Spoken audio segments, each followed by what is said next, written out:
you did hint that you could relate to the pressure that Charlie was facing. Again, you're very vocal about what Israel's doing in Gaza and beyond, and have been even before October 7th. What type of pressure have you faced, especially more recently? From my personal experiences with pro-Israel Americans and the bullying tactics and the intimidation they engage in and how they've targeted me and my family, it's not just that they want to bankrupt you or ruin your life financially.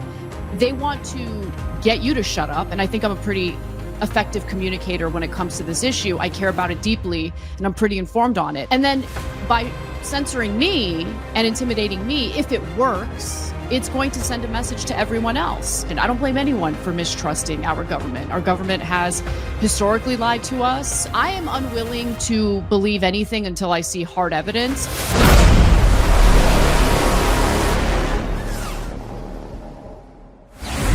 Pleasure to speak to you. I've been watching you on the Young Turks for a very, very long time. And, I've got a lot of questions to ask you today. But let's start, since I mentioned Charlie Kirk's assassination. That's something that you've been vocal about. And maybe first, on a personal level, where were you when you saw that? I'm not sure if you've seen that video, that heart-wrenching video. So where were you? What was the first thing that came to your mind? I was actually on a flight from Los Angeles to New York, and the person who told me what had happened was my brother, of all people, who's not in any way involved in politics or news, but, he gets updates and sometimes he asks me questions. So he sends me a text about whether or not it's true. And I'm like, what do you mean? He's like, Charlie Kirk, did he really get shot?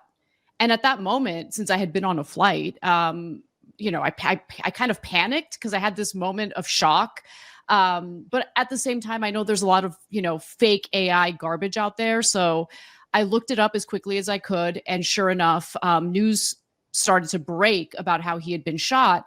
And then my brother's the one who actually sent me the video. And so I did see the video. I saw it, very soon after, that tragic event happened. And the second I saw the video, I didn't want to say anything publicly until it was confirmed, but I had already kind of accepted that he had been killed, because how are you going to survive a gunshot wound to the neck like that, And I was surprised to see all the theories come out afterwards. I know Candace has been very vocal about it, and I've started covering the topic not as extensively, or not, at least not as extreme as Candace, with all these different theories about having, I think, people underground and there was another accomplice to the shooter, etc.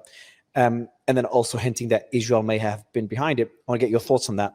But I first started to, a few people were asking questions about, where was the rifle in those pictures? The shot, did it make sense to some experts? Now, I still believe in the Tyler Robinson as a lone wolf actor. That's where I stand. But there's some legitimate questions that Candace is asking, and some texts that, especially the ones from yesterday, that came as a surprise. And I'm sure you've seen it, where Charlie says, just lost another huge Jewish donor, $2 million a year, because we won't cancel Tucker. I'm thinking of inviting Candace. Someone replies like, and then he says again, Jewish donors play into all the stereotypes. I cannot and will not be bullied like this, leaving me no choice but to leave the pro-Israel cause. So first, have you seen Candace's content, and what's your stance on all her various theories or questions that she's asking? Well, who hasn't seen Candace's content? And I don't necessarily agree with everything she's saying. First, let me just say, I don't have a problem with her distrusting our government, the federal government, or our institutions when it comes to this investigation. I don't blame anyone for mistrusting our government. Our government has historically lied to us. There are questions that still haven't been answered in regard to assassinations that have happened literally decades ago, literal files that are still being redacted and kept away from the American people, when in reality, in a real democracy, you would have transparency. So I have no problem with her digging into this a little deeper. You can tell that she's genuinely in pain. Like, I don't think that this is an act. I think she's really hurting, and that, in addition to her distrust of our government, has led her on this investigation path. Now, she's apparently, from what I've seen, and I don't watch her every time she goes live, but from what I have seen, and it's been quite a bit of her content on this, she seems to be looking at various threads, debunking things when it doesn't make much sense and there's no evidence to back it up, but pursuing certain threads where she thinks that there might be some smoke. I am unwilling to believe anything until I see hard evidence. I will say, though, from my personal experiences with pro-Israel Americans and the bullying tactics and the intimidation they engage in and how they've targeted me and my family, when she started talking about Charlie Kirk and what he was going through, even before she had provided any evidence for it, I believed her. And the reason why I believed her is because he was kind of pushing the envelope in some of the conversations he had. You know, for instance, on the PBD podcast, he goes on there, and soon after October 7th, he says, you know, were there stand down orders? Why did it take so long for the IDF to respond to Hamas's attack? And I think those are totally legitimate questions. And in fact, there have been IDF soldiers who have on the record testified that on the morning of October 7th, they received stand down orders. Anyway, my point is, though, Charlie Kirk was talking about that openly, honestly, on a big podcast. When it came to the Jeffrey Epstein files, he really didn't seem to have much of a problem pushing for the release of the Epstein files. He, of course, had Tucker Carlson at that Turning Point event where Carlson drew a connection to Mossad and Jeffrey Epstein. And so that's already pushing the boundaries significantly for, you know, the pro-Israel cohort in the United States. And they do tend to be pretty powerful, pretty wealthy, and pretty influential. So I believed Candace Owens when she was saying that Charlie Kirk was experiencing that. Plus, we had the evidence of what Charlie had to say when he was speaking to Megyn Kelly on her podcast and how he was being smeared as an anti-Semite, which is so utterly ridiculous. So look, I think that there are two things happening right now. There are theories about how Israel is behind Charlie Kirk's assassination. I am not convinced. I need to actually see a lot more evidence to make that type of declarative statement. I see that, though, as entirely separate from what was transpiring with Turning Point USA, Charlie Kirk, young conservatives, and wealthy donors. Because that tension from the wealthy donors who are Zionists and the young conservatives who are really moving away from this unwavering support of Israel, that tension is so interesting. And so Charlie Kirk was in the middle of that. And I thought that was something worth looking into because I think a lot of Americans feel that kind of pressure. Just going back to those messages, and I agree with most of what you said, actually everything that you said, to be honest. Just one thing he says at the end, leaving me no choice but to leave the pro-Israel cause. Now, when I saw those messages and I looked at it again today and I said to my team, I'm like, why would you leave a cause as well if you're getting pressure? So my question to you is, you know, what does that say about his stance? Because if you genuinely stand for something, people pressuring you one way or another shouldn't move. Because Charlie talks about what he really believes in. He's very genuine when he talks at those campuses. So I was very surprised for him to even say that the sentence, leaving me no choice but to leave the pro-Israel cause. If you really believe in a certain cause, you would leave it only if your beliefs have changed based on the facts, or at least your perception of the facts, your understanding of the facts, not because Jewish donors are pressuring you one way or another. Do you know where I'm coming from? And I'd love to get your trying to analyze what he meant by that, especially considering you face so much pressure from certain lobbying groups. Well, you know, I will say this. Charlie Kirk started Turning Point USA when he was extremely young. And I actually see some parallels between myself and what he has experienced or had experienced in his career, because we both got a very early start in our careers before we really knew who we were, right? And so when I look back at 20-year-old Anna, that's a very different person from who I am today. You grow, you mature, you become a little more open-minded if you're actually an intellectually curious person. I think with Charlie Kirk, because of his evangelical religion and the so-called Judeo-Christian values that are kind of drilled into the heads of evangelical Christians, he thought he believed one way. This is the way I read it, by the way. This is my speculation. I don't know for sure. But I'm guessing that because of what has transpired in Gaza and honestly the Middle East overall over the last 2 years, if you are rooted in reality and you're paying attention to what's really going on and you're absorbing accurate information, how could you not question Israel, the reality of the United States and its alliance with Israel, whether or not that alliance is really beneficial to the American people, of course you're going to start asking those questions, especially if you are one of these Trump supporters who sincerely believes in this "Make America Great Again, America First" ideology.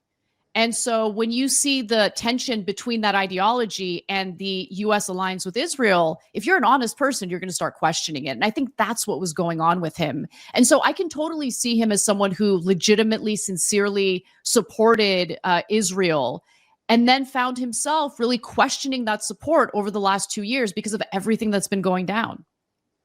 Yeah. And I think one thing that you or Tucker said in that interview that you guys had was that, it's very admirable when someone could change their stance. It's not easy to do so. And I think that's something that people should respect. If someone changes their stance, that takes courage because you're sticking with facts, or at least new facts that are coming about. You did hint that you could relate to the pressure that Charlie was facing. Again, you're very vocal about what Israel's doing in Gaza and beyond, and have been even before October 7th. What type of pressure have you faced, especially more recently? Well, a very organized and orchestrated attempt to get me banished from the various, platforms I appear on, either for interviews or panel discussions or debates. And when they realize that that's not going to happen, right? I mean, the thing that gives me confidence is I made a very conscious decision to not be wealthy and continue working at the Young Turks. And the reason why I made that decision is because I have the confidence that I'm working for a company, an employer that is going to have my back regardless of what my opinions are. So to me, that is worth like my weight in gold. It's like the most important thing in the world to be able to have that kind of editorial freedom. Once they realized they can't really hit me where it hurts, which is financially, they started looking up family members of mine. Family members of mine who have never uttered a single word about Israel publicly, who don't really pay attention to what's going on because they have busy lives and they're just trying to make ends meet. They're targeting those individuals. They're contacting their employers and attempting to get them fired from their jobs simply for being associated with me, simply for being family members of mine. That's the kind of people we're talking about here. So the intimidation tactic. Who's they, Anna? It's a group. Well, one of them, by the way, is running for a congressional seat in California. And if I were him, I would be a little careful, because once my ire is directed toward you and my Oppo research is directed toward you, you should be a little bit concerned. Okay. I haven't drawn any attention to him, but he's a congressional candidate in California, along with a group of people. I don't know if they're private citizens or if they have other, public facing jobs, but a group of people who have been, showing up at the place of employment for my family members, including my husband, pressuring the employers to fire my family members, that kind of stuff. It's really disgusting stuff.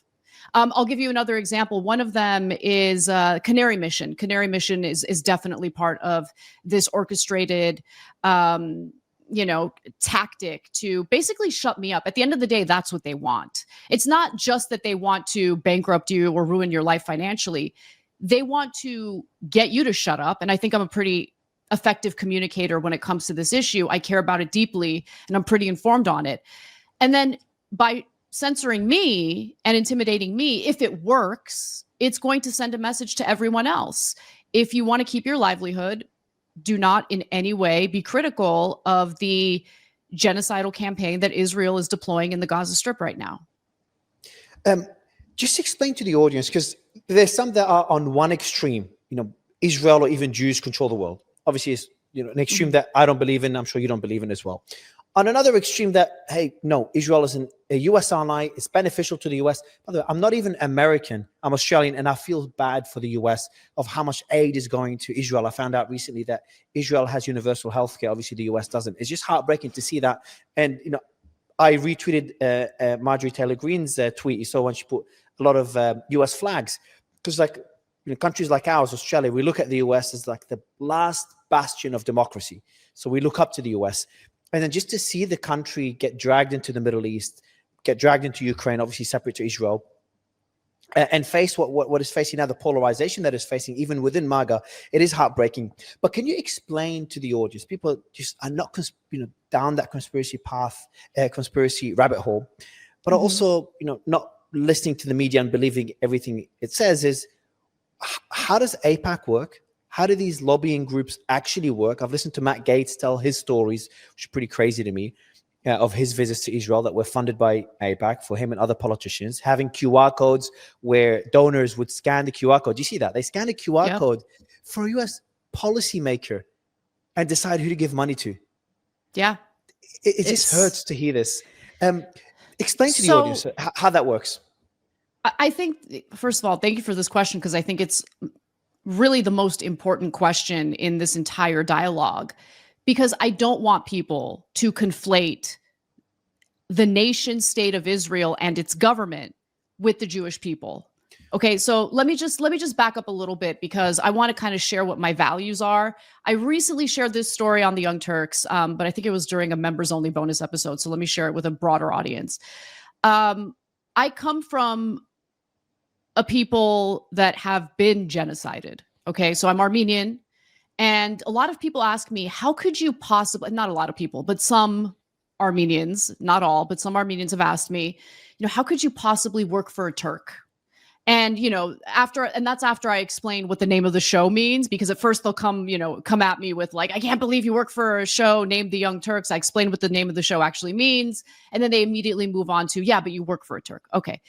When I was in 5th grade, I mean, obviously I grew up at that point hearing stories about what happened to my ancestors and the Armenian people in the Armenian genocide. And so living in Los Angeles, I had never encountered a Turkish person until I was in 5th grade. And this foreign exchange student named Tanya, or maybe she was a new immigrant, I don't remember exactly, but she barely spoke any English and she came from Turkey.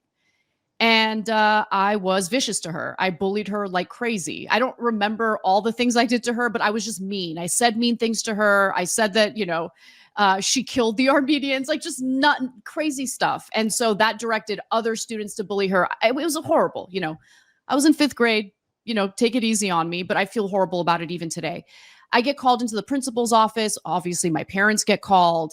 And I have old school parents, especially my mom, very old school. We go home and she whoops the hell out of me. Okay. And she's like, you don't do that. I was like, why, Mom? Turks did this and that to the Armenians. Like, we need our revenge. We need to fight back. You know what my parents told me? And it stayed with me till this day. She said, you are not to hate Turkish people. You are not to blame individual Turks for what happened in 1915.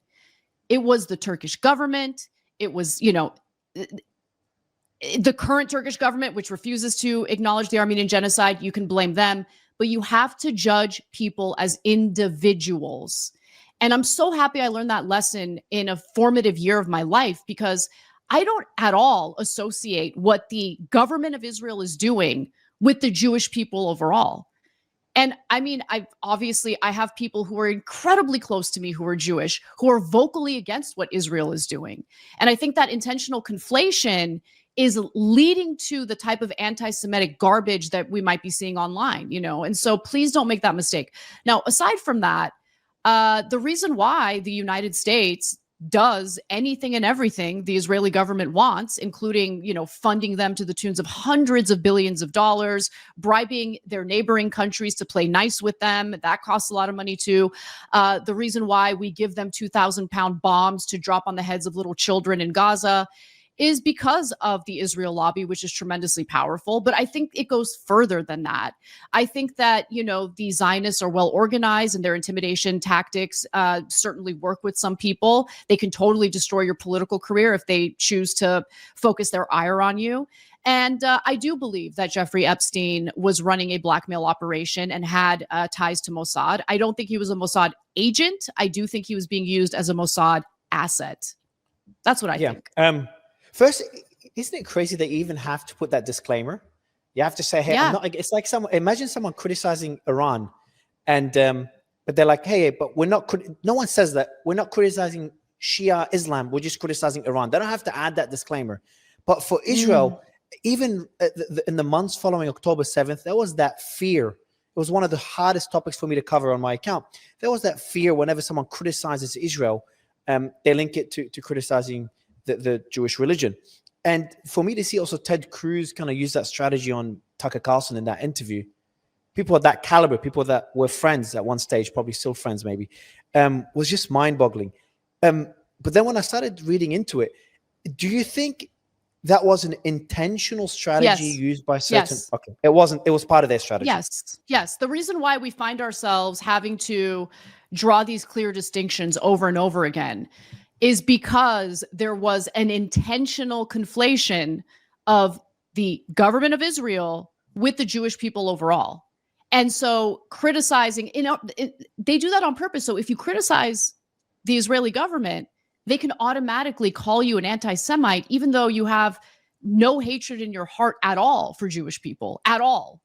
I had never once been called an anti-Semite in my life until recently because of how vocally critical I am of the Israeli government. And how could you not be? Can you imagine if Russia were carrying out the exact same atrocities that the Israeli government is carrying out right now? Seriously, ask yourself that question, because those atrocities would be cited by our federal government day in, day out to essentially drum up more support to get even more involved with what's going on in Ukraine. But it's really interesting. We have high standards for every other world power. But when it comes to Israel, they get to do whatever they want. And if you criticize them, you're an anti-Semite. And what's so sick about this, Mario, is that there are anti-Semites out there. There are hateful, terrible people out there. And when you start calling people who aren't anti-Semites or start accusing people who aren't of being anti-Semites, well, then that just makes you question whether actual anti-Semites really are what anti-Semites when they're called that. It's like calling someone a Nazi. It's like you diminish what the Nazis, the horrific things they've actually done when you just throw these terms around. But then again, I'm a free speech absolutist. So if someone wants to call me, you, a Nazi, an anti-Semite, a terror sympathizer, some people call me a pro-Israeli as well, or a genocidal person as well. So I get attacked by both sides. It is part of. It's always when you cover a story, you try to be objective about it, because I'm very nuanced. I want to get your thoughts, because it took me longer than you to get as critical as you when it comes to what Israel's doing in Gaza, and to understand the amount of influence Israel has in the US. But I'm still a lot more nuanced when it comes to what's happening in Lebanon, in Iran, in Yemen. Because when I look at those countries, I'm like, they attacked Israel first. Hezbollah attacked Israel first, right after Hamas. And Lebanon is a free country. They have their own airport. They're a democratic state. Iran keeps calling for the death of Israel, and they support all these proxies around Israel. The Houthis attacked Israel right after October 7th. So I'm like, Israel attacking, of course, some groups within Syria. Israel attacking those various groups, the various proxies, and Iran. There's a debate to be had. But I think that debate for Gaza, and I'd love to get your thoughts, maybe you disagree with me, but for Gaza, debate passed a very long time ago, tens of thousands of deaths ago. So that's where I stand on Israel. That's why I get criticized by people that are pro-Palestine whenever I'm critical of, let's say, Iran, or I'm critical of the Houthis. But what's your stance on Israel? Do you believe in the greater Israel theory? I'm more optimistic. Yes. Absolutely. Okay, you do. But what about Jordan and Egypt? What about Jordan and Egypt? They've normalized relations. Well, they've normalized relations because the United States bribes them to normalize relations. Israel is the largest recipient of U.S. foreign aid. Second in line is Egypt. We literally pay them to play nice. But I want to go back. And by the way, I mean, same with Jordan, if you don't play nice with Israel, we're going to cut you off economically. We're going to destroy you. There'll be sanctions. There's all sorts of economic threats that are also being lobbed at these Middle Eastern countries. But I just want to go back to, let's focus on one, because this is going to take up like the entire hour. But Lebanon, for instance, you mentioned Hezbollah and Hezbollah attacking. I mean, the formation of Hezbollah was a response to Israel attempting to implement its Greater Israel Project and essentially take Lebanese land. And so the question here is, if all of the atrocities that were committed by Israel against the Palestinian people leading up to October 7th does not in any way excuse what Hamas did on October 7th, then how exactly can Israel make the argument, that I mean, it's just amazing to me because it's like we have the right to defend ourselves. And because of what Hamas did, we are able to do whatever we want. Okay, no brakes on the car. We get to do whatever we want. But everything that Israel has done to Hamas doesn't justify, or I'm sorry, everything that Israel has done to Palestinians in their minds does not justify what Hamas did on October 7th. Now, my view is if you're targeting civilians and slaughtering civilians, whether they're Israeli civilians or Palestinian civilians, you're in the wrong. You're the bad guy. You're scum. It's that simple for me. Okay. Civilians should never be targeted. They should never be harmed. And the intentional targeting of civilians, whether by Hamas or by the Israeli government and the IDF, is wrong. But it's just interesting because the standards here are not aligning. The standards are much higher for one side, and there are no standards for the Israelis. Israelis get to do whatever they want. And remember, the Likud party, which is currently in power in Israel, their founding charter talked about pursuing the Greater Israel Project. Netanyahu, in an interview fairly recently with I-24 News, which is an Israeli publication, said that he has a spiritual connection to pursuing the Greater Israel Project. They are fighting a 7-front war as we speak. Why is that? Why are they annexing the West Bank when the West Bank wasn't at all governed by Hamas, had nothing to do with October 7th? I mean, it's just so obvious and brazen. I cannot debate you on Gaza and the West Bank. I think the argument is difficult to debate. What's happening there is heartbreaking. And the fact that the West Bank has not attacked Israel, since October 7th, despite the genocide or the massacre they're seeing in Gaza. Yet they don't get a Palestinian state. They don't have their own freedom.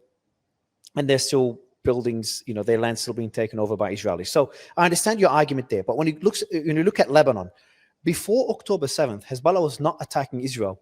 And Israel was not attacking Hezbollah. They lived in relative peace since 2006. Now, Hezbollah made the decision based on Iran's orders to attack Israel. And there's also been reports that Hezbollah was planning to attack at the same time as October 7th, part of a bigger plan. Not sure how true this was. There's no evidence of that, and I'm not going to regurgitate that. Yeah. Okay, look, perfect. So, right now, but you get my argument there.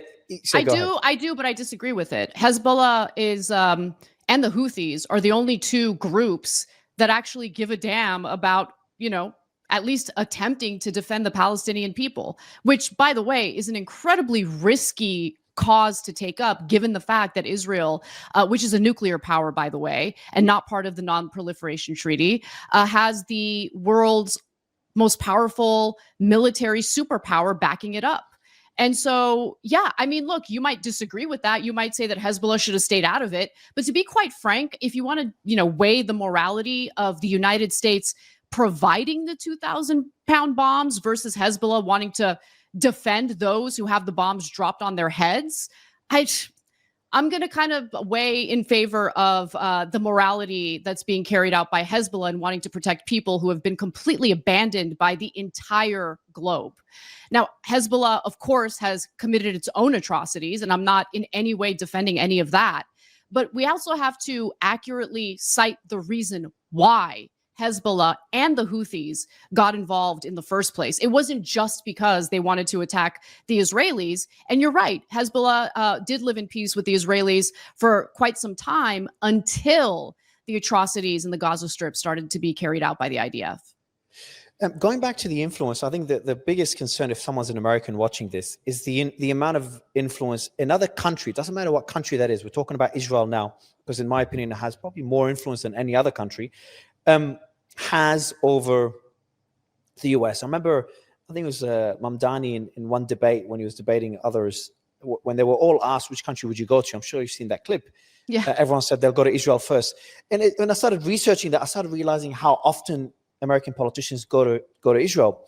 And then I had a discussion with Scott Horton not long ago, and he said something. He's like, Mario, when Osama bin Laden attacked 9/11, the reasons he gave, the two most important reasons was, one, American bases in Saudi Arabia, which is like the Holy Lands, and they used those bases to attack other Muslim countries.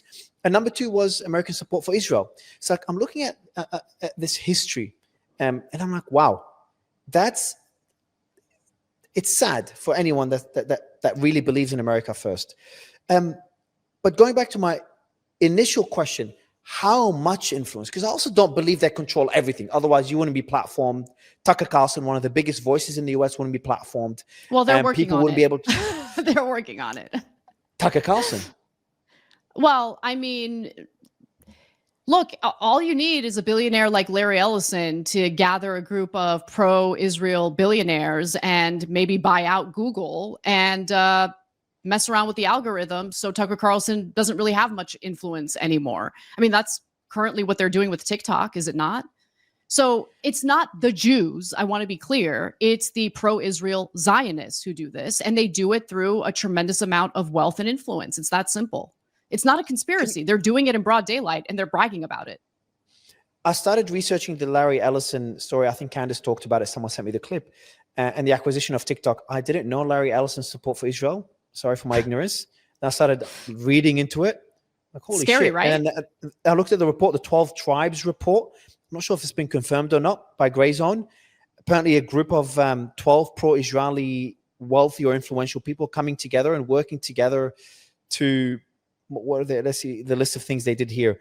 They donated a lot of money for the objective was to, guerrilla strategies to try to dox activists, pro-Palestinian activists, infiltrate social media, spread disinformation, pressure universities and employers to fire or blacklist their pro-Palestinian supporters. Hey, maybe they had some sort of impact on what's happening to you, and the heavy focus on US campuses. And also, I saw the appointment of Barry Weiss in August as a New York Times editor. Sorry, ex-New York Times editor, as a CBS News editor. And lastly, Erica Mindell, who was in the IDF, not a pro-Israeli person, in the IDF, who's been hired not just to work at TikTok, but she's been hired to lead the, I think, content moderation. Over at TikTok, yeah. Yeah, that's true. Yeah, and there's been reports that pro-Palestinian content is down by about 70% there. Again, that's unconfirmed. How much of this is theory and how much of it is fact? Oh, it's fact. It's all documented. It's documented through in-depth reporting. It's documented through these individuals themselves openly discussing the need to take over these social media platforms. In regard to Barry Weiss, the founder of the Free Press, which is a very pro-Israel publication, in fact, put out honestly, one of the most repulsive pieces I've read probably in my career, denying that Israelis are being starved to death in Gaza as we speak. And so David Ellison, I'm sorry, what did I just say? Palestinians, yeah, Palestinians. Israelis starved to death. Yeah, Palestinians. Oh, yeah, Israelis starving the Palestinians to death. But Barry Weiss, is someone who's very pro-Zionist. Her publication became appealing to David Ellison, that's Larry Ellison's son, who merged with CBS, Paramount Sundance, I believe, merged with CBS, and then he named Barry Weiss as editor-in-chief and bought the Free Press for $150 million, which is a laughable valuation, but whatever, just put that aside for a second. And he said on the record, according to the Financial Times, that what appealed to him about the Free Press, why he was willing to shell out so much money for it, is because of its pro-Israel bias. So listen, I understand that there are all sorts of tropes out there about the Jewish people, and they are tropes. But when it comes to people, pro-Zionist, Zionists, pro-Israel people like these billionaires that we're talking about right now, they do have influence, and they use that influence specifically on behalf of Israel. And by the way, Larry Ellison is the single largest donor to the Israeli Defense Forces, which the friends again, of IDF. For all the Americans out there, all the America First folks out there, he funded or is the largest single donor to a foreign military. So another thing that's surprising is they also hold these dinners, I think once a year, and all these wealthy people come up. I think it's in the Beverly Hills, and that's the Friends of the IDF. That's where Larry Ellison was the biggest donor in 2 years, 2014, 2017. And essentially they gather, there's Americans gathering on a yearly basis to fund the IDF. Now, that's a foreign military. Like, imagine if I told you Americans come together on some campus to fund the Russian army or the Ukrainian army, or even a European army, the German army. That sounds very weird, maybe legal, just very, very odd. Now, I applaud look, I also want to, and I might get some criticism for this. I think also Americans that are Jewish and they believe Jews deserve their own country.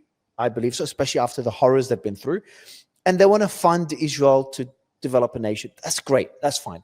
If they do it at the cost of the US, that's their decision. And if Israel's helping them build that influence, great for them, great for Israel.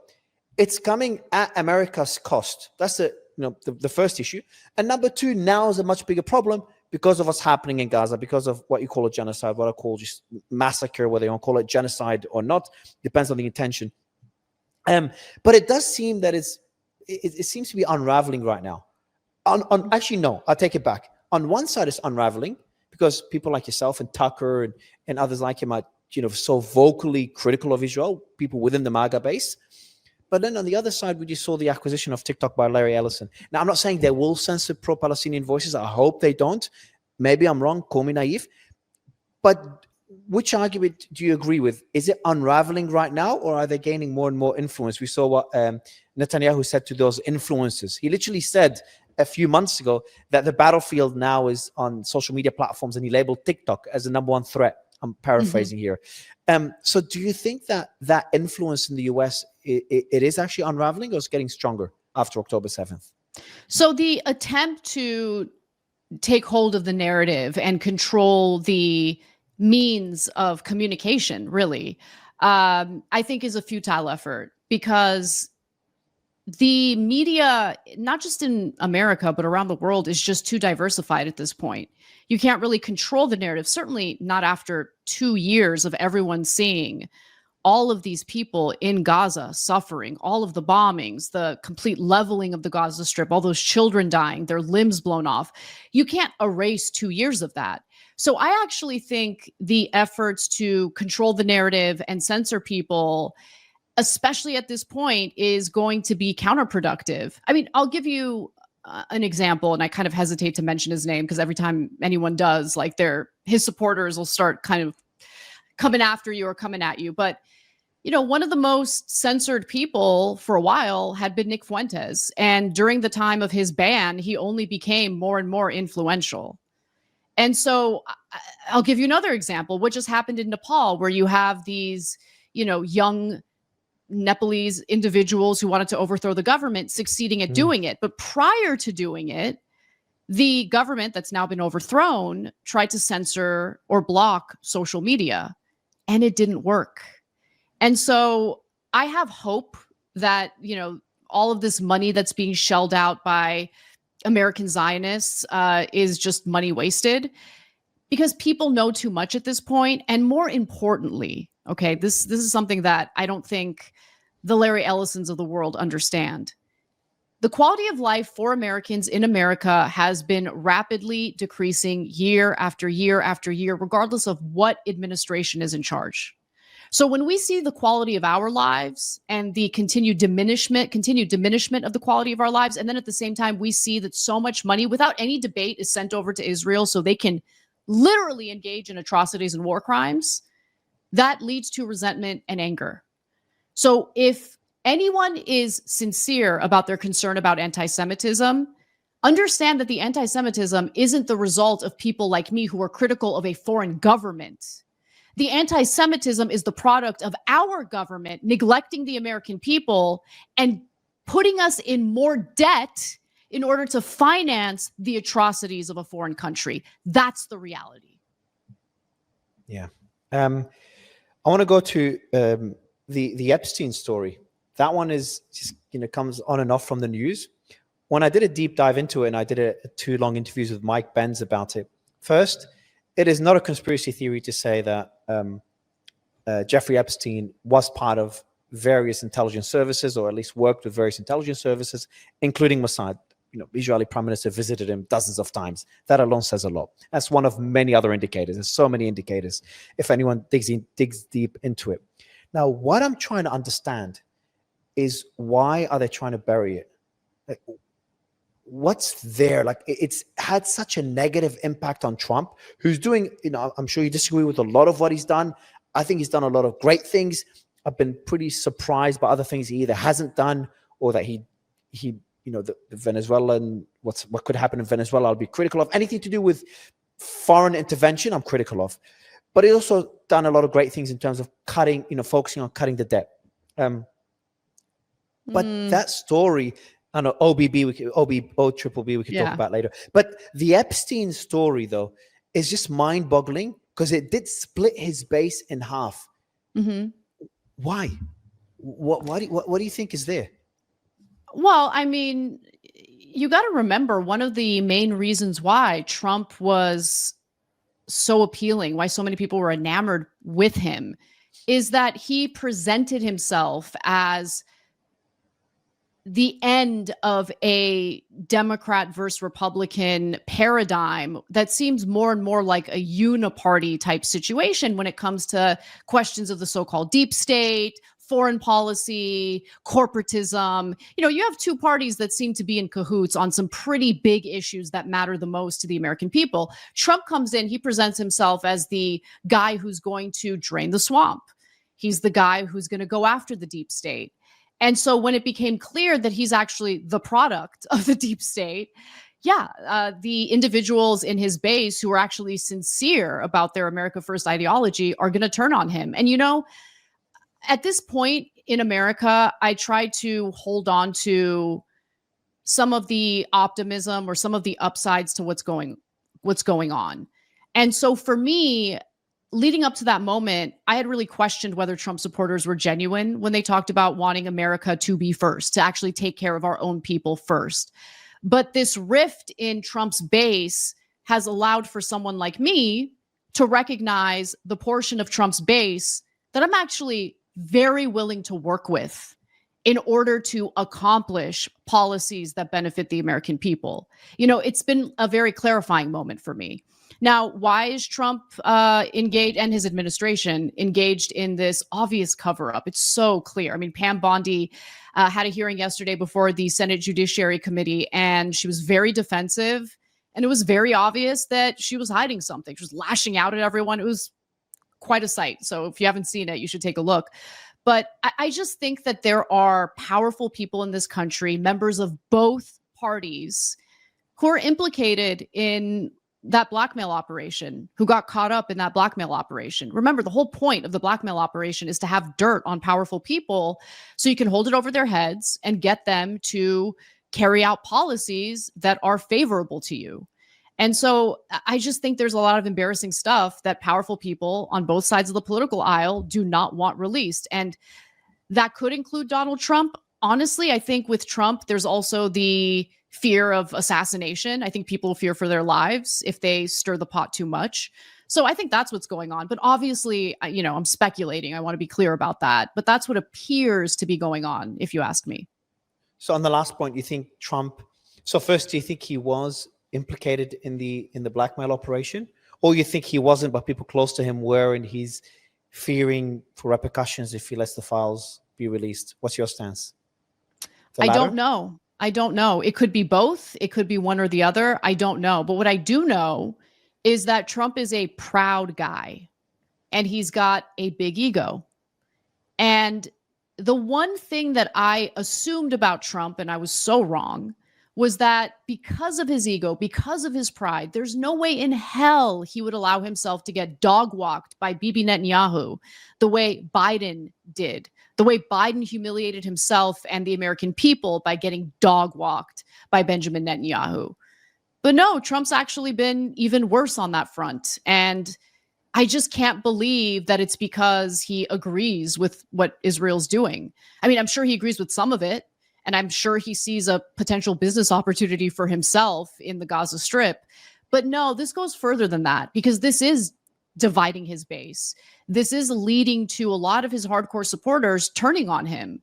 And if there's one thing Trump loves, it's validation, it's admiration, it's adoration. And he's not getting that right now from a huge portion of his base because of this Jeffrey Epstein cover-up situation. So there's got to be something more, something that we don't know about and might not ever know about in regard to the influencing factors in Trump's foreign policy decisions as it pertains to Israel. To counter that, Trump has been pretty aggressive. There's been reports of him, responding pretty aggressively to Netanyahu. He also responded aggressively to him about Iran, saying both parties don't know what the fuck they've been doing. He did not engage in Iran, at least not yet, hopefully never, beyond that one strike. And there is a peace deal that looks probably the closest we've been to peace since October 7th.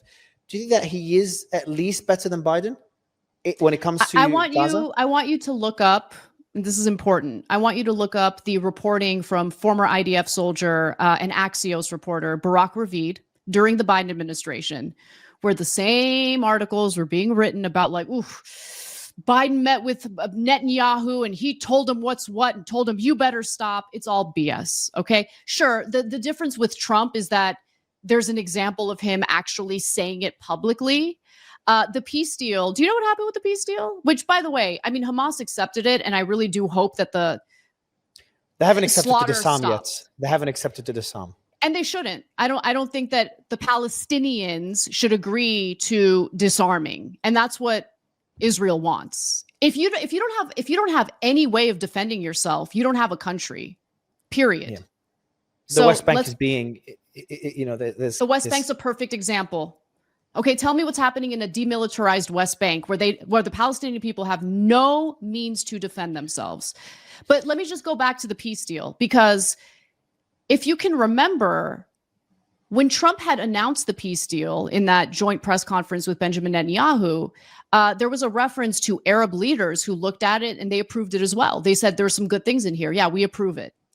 What most people don't know, and is reported by Jeffrey Sachs, along with John Mearsheimer, is that after Trump met with the Arabs and they agreed to that deal, his administration then meets up with Ron Dermer, okay, Netanyahu's one of his top advisors, helped him get elected in 2009, that guy, and the Israelis, and they changed the terms of the deal, okay, without advising with the Arabs. So what Trump was advertising was a deal that the Arabs did not agree to. It had been changed behind their backs. And Hamas, by the way, still agreed to the core of it, right? The core of it, meaning we're going to return all of the prisoners. All of the remaining prisoners are, IDF soldiers. Some of them are no longer alive. I mean, it's miraculous at this point that any of them are alive, given what's been happening in the Gaza Strip.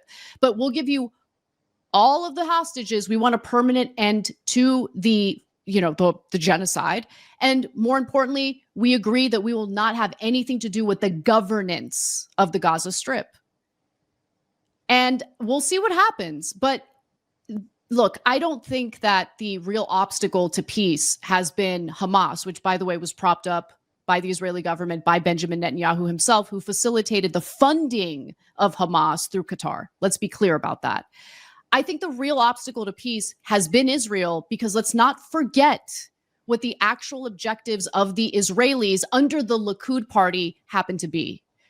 Their founding charter wasn't a lie. They're going to pursue the Greater Israel Project. That's why they're fighting a 7-front war that they're dragging the United States into, a country that is drowning in $37 trillion in debt. Trump added another $4 trillion in debt thanks to the big, beautiful bill. And we're spending $1 trillion a year just on servicing that debt. We are literally borrowing money to hand over to Israel. It's insane. It's sad. There is one positive development from all this, and going back to your interview with Tucker, and you kind of hinted at it. I see that both sides are starting to rally against certain issues. Both people from the right and the left want to see the Epstein files. That was one thing that we saw.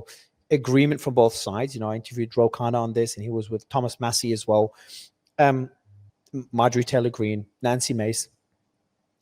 And we also see both sides coming together.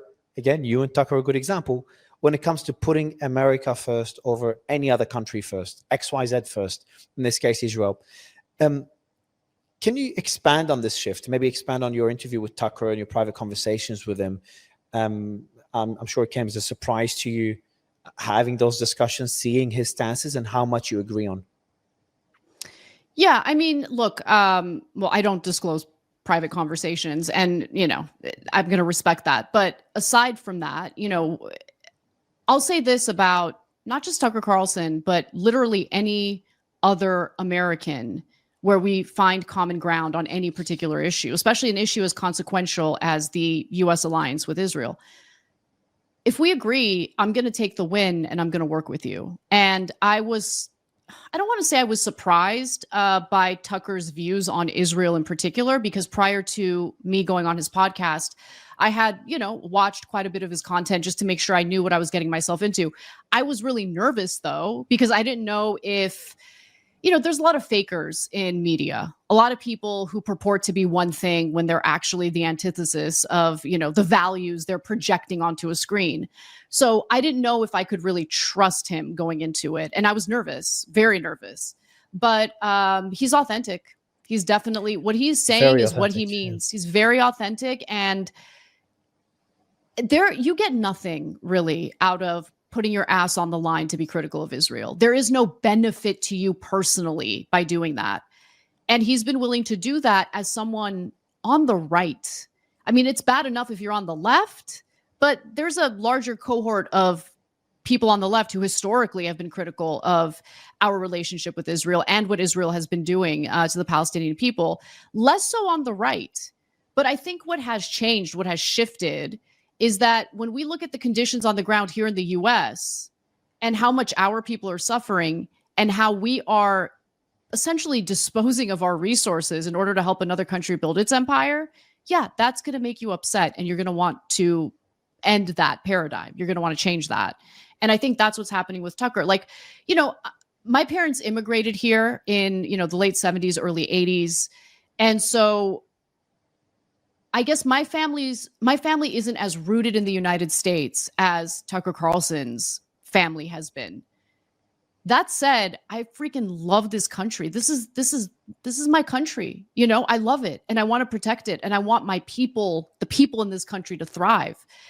If I feel that way, imagine how someone who has like much deeper roots in the United States feels about wanting to improve conditions on the ground here. So I think he's being authentic. And I just, on a personal level, I disagree with him on some, political issues, mostly social issues. But on a personal level, getting to know him has been actually very delightful. And I'd never thought in a million years I would say that. He's actually a good person who just has a different point of view on some of these social issues. But the way that he had been portrayed, and the way he's being portrayed right now, I think is inaccurate, to say the least. On the other side of that coin, though, we are seeing more and more polarization in the US. That's been scary. And what's scary to me more than the heartbreaking assassination of Charlie is the reaction of some others. And I saw you in Destiny. I had a chat to Pierce after that. I think you were on Pierce Morgan at that time, and me and him went back and forth on this. We talked about how you kind of agreed more with people like Tucker than you did with people on the far left. And seeing those people celebrate such a gruesome death was pretty scary. What do you make of this? Like, I'm worried, and what I asked Pierce and Patrick in that same period is that I asked them, is that a flaw of democracy? Because if it is, that's pretty scary. Is that a flaw of free speech as a free speech absolutist? What does that mean for other democracies? No, I don't see it. I don't see it as a flaw of democracy, because think about I mean, just look at Destiny right now. I mean, we responded to Destiny. I mean, he was chided, ridiculed, yelled at, obviously, for the disgusting, deplorable things that he had to say. And I think that is something that should be protected. I think he has the right to present himself as a gross person I would never want to associate myself with. Just like we have the right to push back as aggressively through our rhetoric, of course, through our dialogue as we want. And so I don't see that as a failure of democracy at all. I do think that there are powerful forces in this country that benefit from ordinary people being divided. Because when people come together and work together to fight for the types of policies that Americans want, well, that's powerful. So divide and conquer is a very real tactic. And I think what ordinary Americans, I'm not talking about the power players, I'm talking about ordinary American citizens, need to keep in mind is that these forces exist. They want you to hate your fellow American. You might disagree with American voters on issues, and that's okay. That's supposed to happen in a democratic system. But if you have been persuaded to hate, to loathe, to want to fight and cause physical harm to citizens of this country, fellow Americans, someone that you actually do have a shared identity with, well, you've been played. And I want you to realize that. Because, by the way, I was played for a really long time. And I woke up to it, and I'm doing my best to try to get people to understand, look, I'm not doing a grifting technique of moving to the right to make money. Okay. My views are very clear. And if I do change my mind, I'll be obvious and very overt about what I changed my mind about, why I changed my mind. There's no grifting happening. It's stupid. There's even like two buckets. Like, why would we put someone in two buckets? Issues are a lot more complex than left and right. Exactly. It doesn't make any sense. So like the point that I'm trying to make is, yes, let's engage in spirited debate. I get that I get passionate. I mean, you've seen me on Piers Morgan. Like there's been more than a few times where I've like lost my composure. But what I've been working at personally and what I'm trying to kind of spread, if I can, to others is coming at people from a place of love first and foremost, understanding their humanity, recognizing and appreciating their humanity, and not allowing the powerful people in this country to continue doing what they've been doing for many decades now, which is dividing us, making us hate each other, as they're looting the government, by the way, as they're looting our resources. I'm sick of it. And we need to fight back against it. This country doesn't stand a chance unless we move in the direction I'm talking about. This is why I said a flaw of democracy. Again, believer of democracy, free speech absolutist, is that I feel like democracy is an incredible concept. I think it works really, really well, but it's been abused. And we've talked about the influence that other countries have, in this case, Israel through AIPAC and other lobbying groups, have within the US, but they're all doing it legally. Because, for example, AIPAC is funded by Americans. Now, these are Americans that love Israel, but they're Americans nonetheless. And one could argue, as a fair argument, they're like, Anna, Americans have the right to vote for the taxpayer money to go wherever they want. If Americans, which are voters just like you, want the US to support Israel, despite what's happening in Gaza, that's their choice. What do you say to that argument? That's not Israel funding AIPAC. It is American citizens. That's democracy. If American citizens want to donate individually and personally to a particular politician because of their Zionist values, that's fine.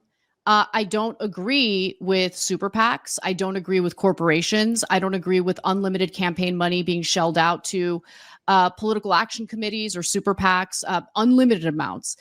Once you do that, you undermine democracy. The whole notion of one person, one vote no longer really matters because that money is so influential. I mean, Miriam Adelson giving Trump $100 million in the 2024 election. By the way, the string attached was just let Israel annex the West Bank, which they're engaging in right now as we speak. Okay. That money comes with very specific strings attached. And, there's also the issue of dark money where you can have think tanks, for instance, think tanks like, what's his name? Anthony Blinken, prior to being named as part of Biden's cabinet, was the head. He was the founder of, I believe it was West Exec. I can't remember the exact name, but it was a think tank that was essentially serving all sorts of foreign clients, including Israel. Okay, well, those clients are going to give you money, obviously. And then all of a sudden, now you're in the executive branch. You're working in Biden's administration. And we saw quite a bit of Anthony Blinken as opposed to Joe Biden when it came to these press conferences as answering questions about what we're doing in Israel. Yeah. That corruption undermines democracy. The same think tanks that recommended for the US to invade Iraq. Exactly. What a stupid decision. Anna, absolute pleasure to have you. Thank you for everything you're doing, and thanks for coming on the show. I'd love to have this conversation again. I'd love to come back on again, Mario. It was my pleasure. Thank you.